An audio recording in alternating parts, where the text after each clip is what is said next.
Salah satu film yang horornya dibangun bukan dengan jump scare adalah The Autopsy of Jendo tahun 2016. Saya jamin alur cerita film satu ini sangat-sangat top dan tak akan mengecewakan. Sehingga daripada banyak bercocok-cocok di awal, langsung saja pasang handsfree, simetriskan bersisar bahan, kencangkan celana dalam, selamat menonton dan cekicrot.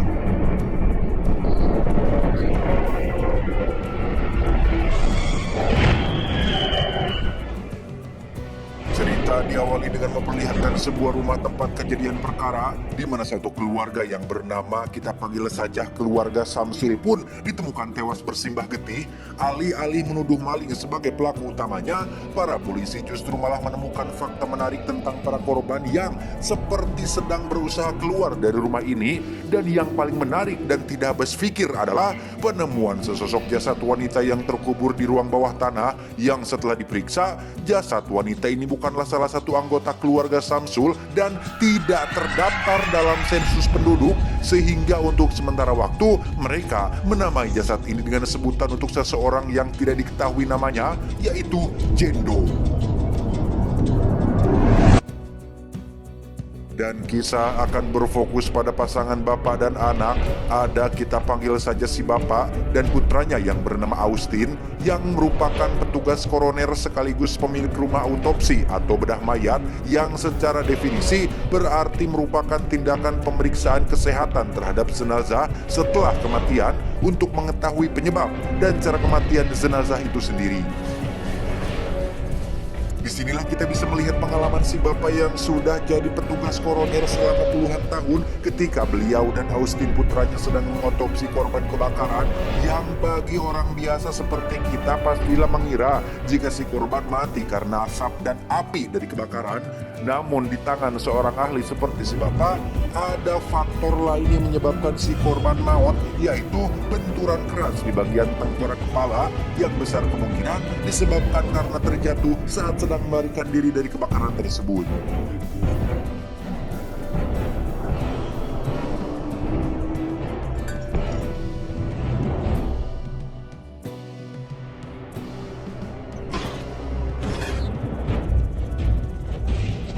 Saat si ayah sedang istirahat wudhu di luar itulah, Austin yang sedang mencatat laporan pun seperti mendengar suara aneh dari saluran udara, yang ternyata kucing peliharaan bapaknya dengan baik hati membawakan seonggok tikus yang sering mencuri ikan peda di dapurnya.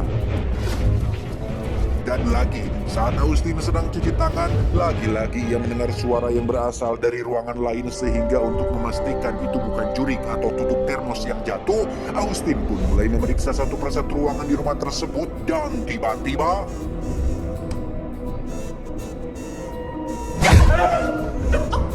ya, dasar monyet bau kadal bintit, kecoa bunting, muka gepeng, babi ngepet, dinosaurus, brontosaurus, tutuk oncom, sempak Messi, dan lain sebagainya. Ternyata itu adalah pacar Austin bernama Emma, yang diam-diam masuk untuk mengejutkan Austin, termasuk kita yang menonton. Di mana Emma yang sudah lama penasaran dengan pekerjaan Austin dan ayah pun meminta untuk diperlihatkan bagaimana sih rupa mayat yang sudah diotopsi, di mana si bapak yang kebetulan sudah kembali pun mengizinkan Emma untuk melihatnya, sekaligus memberi kesan bahwa menjadi petugas koroner tidak semenakutkan yang dibayangkan. Satu persatu jenazah pun dikeluarkan dari lemari penyimpanan untuk diunjukkan kepada Emma, yang dari setiap jenazah yang dilihatnya, Emma penasaran dengan lonceng kecil yang diikat pada pergelangan kaki mereka, yang ternyata itu berfungsi untuk membedakan mana jenazah yang benar-benar mati atau hanya mengalami koma. Dari sekian jenazah yang dilihatnya, ada satu korban penembakan yang wajahnya sudah tidak ada tersisa apapun untuk dilihat, di mana Emma yang penasaran pun meminta izin untuk tetap melihatnya secara langsung. Dan Mamam, Emma akhirnya mendapat balasan atas jumpscare yang ia buat tadi. Saat Emma dan Austin akan keluar untuk nonton film, muncullah seorang sheriff yang membawa seonggok jenazah, yang itu artinya ada pekerjaan baru untuk si bapak malam ini. Alih-alih tetap melanjutkan nonton barengnya, Austin yang ingin berbakti pada bapak pun meminta Emma untuk mengerti dengan memintanya untuk kembali lagi malam nanti setelah selesai membantu si ayah mengotopsi jenazah baru tersebut. Dan seperti sudah bisa Anda tebak, jenazah baru itu adalah Jendo alias wanita misterius tak dikenal yang terkubur di ruang bawah tanah keluarga si Samsul, yang karena didesak oleh pers untuk memberikan penjelasan, Sherry pun meminta si bapak untuk menyelesaikan pekerjaannya malam ini juga, temukan penyebab dan cara bagaimana si Jendo ini maut. Kucing peliharaan si ayah pun sempat haung-haung seperti ketakutan. Entah ini firasat buruk atau bukan, Bapak dan Austin pun langsung melakukan tugas mereka untuk mengotopsi tubuh si Jendo ini.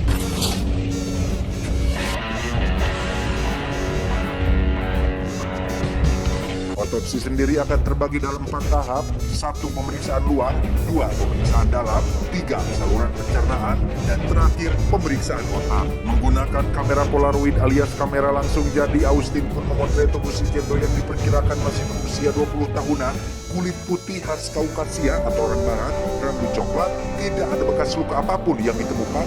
Namun yang menarik adalah kedua bola matanya berwarna abu-abu yang menandakan jika Jendo sudah mati selama berhari-hari, padahal pihak kepolisian baru menemukannya pagi ini dengan kondisi yang masih segar, tak sedikit pun mengeluarkan bau busuk. Tak hanya itu saja, Bapak dan Austin pun menemukan hal aneh lain seperti ukuran pinggangnya yang kecil dibandingkan dengan orang normal modern zaman sekarang, pergelangan tangan dan kaki yang mengalami keretakan, tetapi tidak menimbulkan tanda memar, lalu ada tanah gambut di sela-sela kukunya yang tanah jenis itu mustahil ditemukan di daerah ini. Dan ya, sungguh mengejutkan sekali saat mereka berdua baru menyadari jika lidah si Jendo ini sudah dipotong secara paksa, sehingga dugaan sementara Jendo mengalami hal yang sangat buruk sebelum menemui ajalnya, seperti kedua kaki dan tangannya diikat, letahnya ditebas agar tidak bersuara, dan itu sangat-sangat mengkejikan sekali. Saat Austin sedang memotret wajah Jendo, tiba-tiba saja hidungnya rerengihan atau gerak-gerak yang setelah diperlihatkan dengan seksama, ternyata ada seekor lalat yang keluar dari dalam.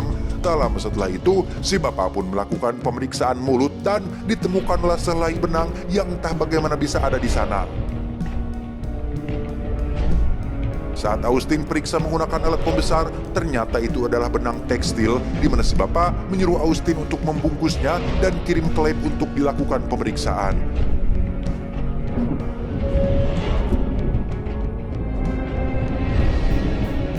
Bersamaan dengan suara guluduk pertanda akan turun hujan, otopsi pun memasuki tahap kedua, yaitu pemeriksaan bagian dalam yang mencakup jantung, paru-paru, dan organ dalam tubuh lainnya, di mana saat si bapak akan membelek dada Jendo, tiba-tiba saja radio mengalami gangguan frekuensi yang entah apa penyebabnya.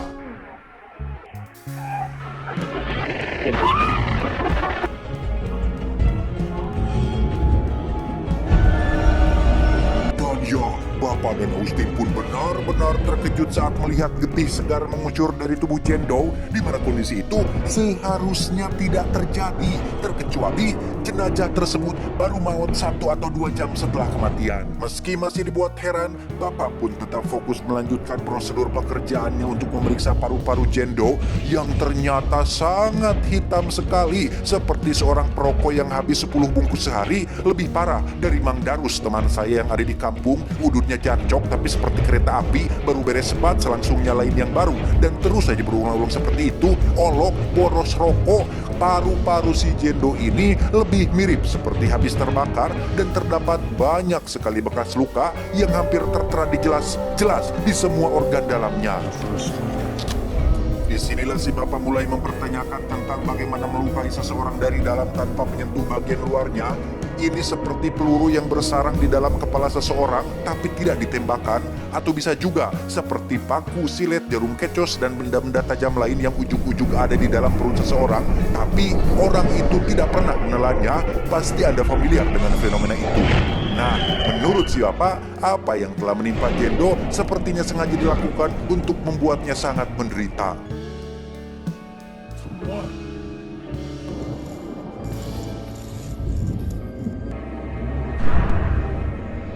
Dan ya, ada suara yang berasal dari ruangan lain sehingga membuat Austin merasa perlu untuk memeriksanya. Jangan-jangan atau ditakutkan itu adalah Emma yang ingin menjumpscare lagi. Yang tepat saat Austin sudah tiba di lorong, ia secara kebetulan melihat penampakan seseorang dari pantulan cermin cembung yang hanya berdiri terdiam dan membuat Austin cukup ketakutan. Sementara Austin masih mencari sumber suara tadi, si bapak terlihat sedang masih menyelesaikan tahap kedua dari prosedur otopsi, di mana tangannya tak sengaja terluka oleh patahan tulang rusuk Jendo yang membuatnya mengalami sedikit pendarahan. Austin sendiri berhasil menemukan satu ruangan yang menjadi sumber suara tadi yang ternyata berasal dari saluran udara yang ada di bagian atas, yang ketika Austin sedang mendengarkannya secara seksama, tiba-tiba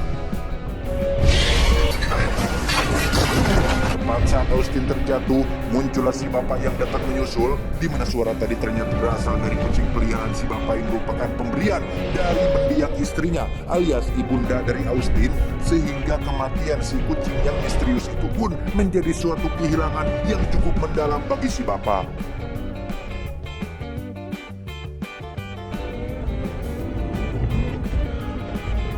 Sementara bapak mengkremasi kucingnya sekaligus menghormati kepergiannya untuk yang terakhir kali, Austin pun kembali ke ruang bedah untuk melakukan pekerjaan, di mana satu pintu lemari tempat penyimpanan mayat pun terbuka dengan sendirinya yang mungkin saja tidak tertutup rapat.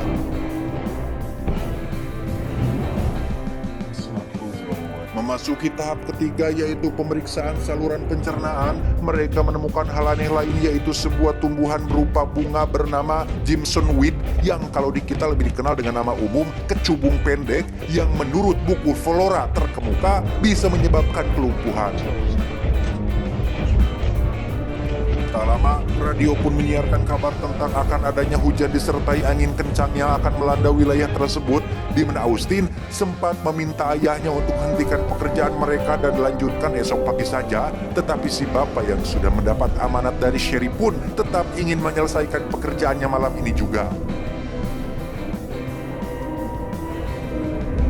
Dan lagi, mereka menemukan benda aneh lain dari saluran pencernaan Jendo yang kali ini adalah sebuah potongan kain berisi satu gigi geraham dengan sebuah gambar simbol dan tulisan Romawi pada kain itu sendiri, di mana saat bapak sedang memeriksa tulisan kuno pada kainnya, Austin pun terfokus pada gigi geraham tersebut yang ternyata adalah gigi geraham milik si Jendo sendiri yang sengaja dibungkus dengan kain dan dipaksa untuk menelannya. Austin tertegun sejenak dan mulai berteori aneh-aneh dalam kepalanya, di mana si bapak sendiri penasaran dengan materi hitam yang terdapat di antara kulit dan daging, hingga memutuskan untuk mengulitinya si Jendo dan menemukan fakta lain bahwa terdapat bentuk simbol yang sama dengan yang tertera pada potongan kain tersebut.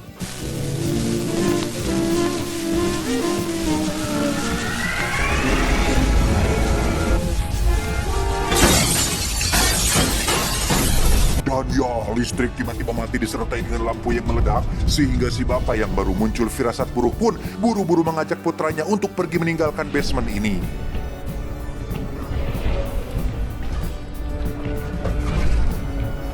Berkat generator cadangan, lampu pun menyala lagi, tapi tidak cukup kuat untuk menyalakan lift yang menuju ke lantai atas rumah mereka, sehingga satu-satunya jalan keluar lain adalah dengan menggunakan pintu yang menuju langsung ke halaman rumah, tetapi ya, akibat hujan disertai angin kencang, pohon tua di samping rumah mereka pun tumbang dan menimpa pintu keluar, yang karena sinyal ponsel tidak bisa diandalkan, mereka berdua pun langsung menuju ke ruangan kerja ayahnya untuk menggunakan telepon kabel.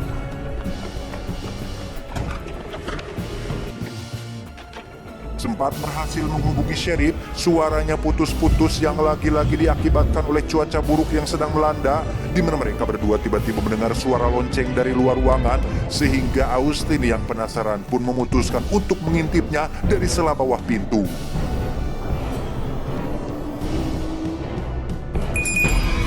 Ya, salah satu mayat yang ada di lemari penyimpanan pun hidup lagi dan mencoba meneror mereka, di mana Austin yakin jika semua itu tidak lain dan tidak bukan adalah ulah dari si Jendo.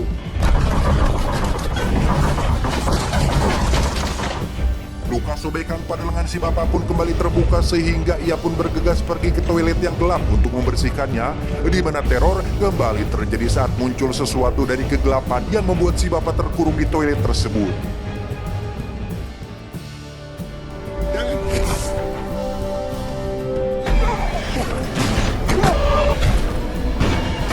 Beruntung bapak masih di tangtayungan, sehingga Makin kuatlah dugaan jika semua fenomena supranatural ini disebabkan oleh si Jendo yang akhirnya membuat Austin dan si bapak sadar jika apa yang terjadi pada keluarga Samsul di awal mungkin adalah perbuatan si Jendo ini, sehingga agar nasib serupa tidak menimpa mereka berdua, Austin dan bapak pun tidak punya pilihan lain selain kembali ke ruangan bedah untuk melenyapkan tubuh si Jendo dengan cara dikremasi. Setibanya di ruang bedah, mereka pun menemukan semua lemari penyimpanan sudah terbuka dan para jenazah yang sudah hilang entah kemana. Yang ketika mereka akan membawa Jendo ke ruang kremasi, pintu tiba-tiba terkunci dengan sendirinya, sehingga Austin pun terpaksa harus mendobraknya menggunakan sebilah kapak.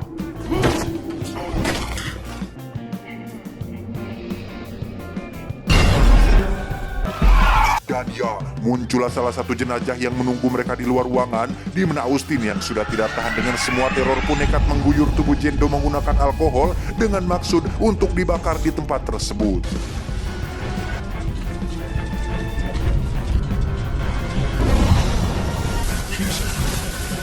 Dan sungguh, makin tidak masuk akal kejadian yang terjadi saat api tersebut sama sekali tidak ngefek ke tubuh Jendo dan justru malah melebar memenuhi langit-langit ruangan, yang pada akhirnya Austin dan bapak pun mematikan api itu tanpa bisa melakukan apapun terhadap tubuh si Jendo ini. Setelah jenazah yang menjaga pintu keluar sudah pergi dan pintu sudah tidak terkunci, Austin dan papa pun keluar sambil membawa kapak untuk sebagai senjata, di mana mereka kembali mencoba menyalakan lift tepat saat seonggok jasad tanpa wajah perlahan berjalan mendekati mereka berdua.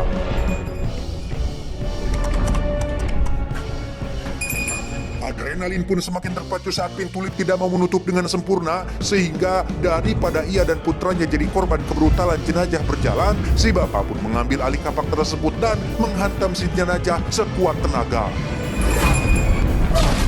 Dan alangkah syoknya bapak saat yang ia hantam ternyata adalah Emma, kekasih putranya, yang karena semuanya sudah terlanjur, Austin dan bapak pun tak bisa berbuat apa-apa selain menerima fakta tersebut, dan lift sendiri tidak mau menyala akibat daya listrik yang masih lemah. Tak lama, kotak kremasi pun terbuka dengan sendirinya yang menyebabkan seluruh basement dipenuhi oleh asap tebal, di mana bapak dan Austin sendiri memutuskan untuk kembali ke ruang bedah setelah menyadari fakta bahwa Jendo tidak akan pernah membiarkan mereka berdua pergi dari tempat ini.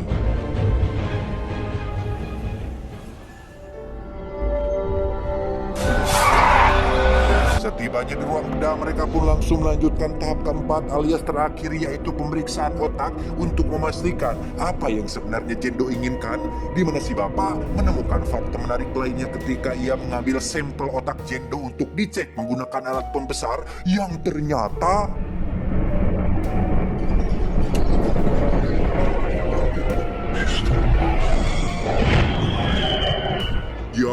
Jendo ternyata masih hidup.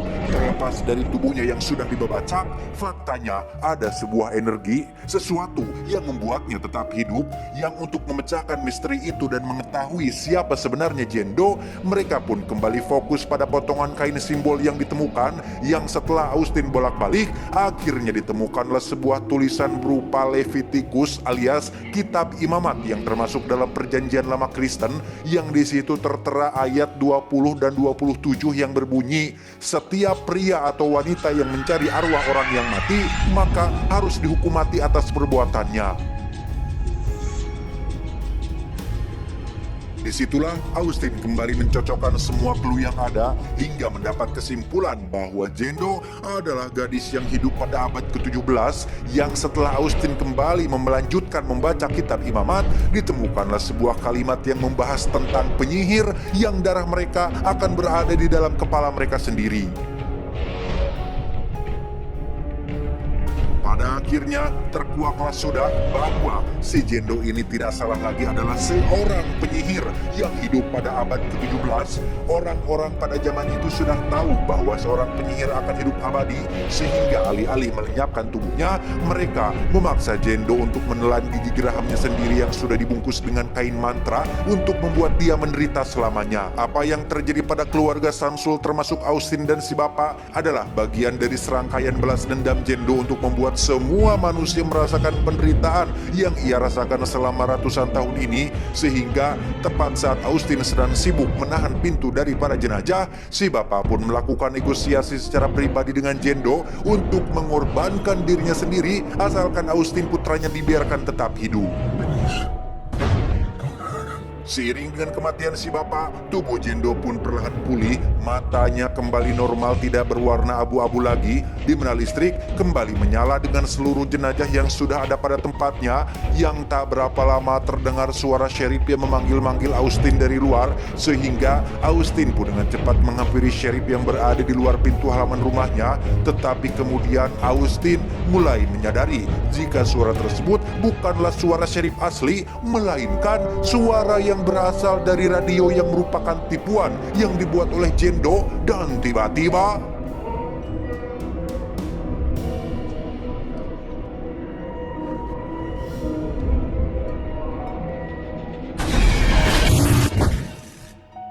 ya, Austin pun maut akibat jatuh dari lantai. Yang tepat pada keesokan paginya, kita akan melihat kondisi sekitaran rumah Austin yang tampak normal seolah tak pernah terjadi hujan dan angin kencang, serta pohon tua samping rumahnya yang masih tegak berdiri. Tak hanya itu saja, sheriff dan para petugas yang memeriksa TKP pun menemukan tubuh Jendo sudah kembali utuh tanpa ada bekas tindakan bedah sama sekali, sehingga bisa diambil kesimpulan bahwa Jendo telah berhasil bangkit berkat si bapak yang dengan sukarela menawarkan nyawanya, dan tinggal menunggu waktu saja sampai Jendo benar-benar hidup lagi dan menimbulkan teror yang lebih mengerikan.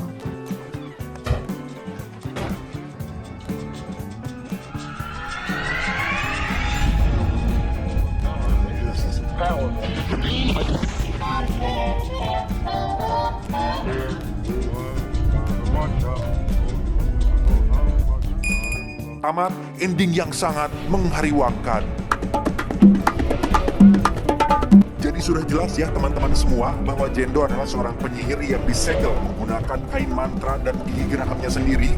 Namun seiring berjalannya waktu, kain segel itu pun mulai usang yang membuat khasiatnya mulai pudar, sehingga Jendo perlahan mulai bisa menggunakan kekuatan sihirnya untuk meneror semua orang. Pada dasarnya Jendo tidak bisa membunuh secara langsung, ia hanya menggunakan sedikit kekuatan sihir terbatasnya untuk memanipulasi pikiran Austin dan Bapak, seperti ketika membuat mereka berdua percaya bahwa sedang terjadi hujan dan angin kencang, yang padahal itu semua tidak pernah terjadi, termasuk memanipulasi penglihatan mereka seolah melihat para jenazah yang bisa hidup dan berjalan. Untuk Emma, jelas ia masih hidup dan tidak pernah benar-benar kembali ke rumah.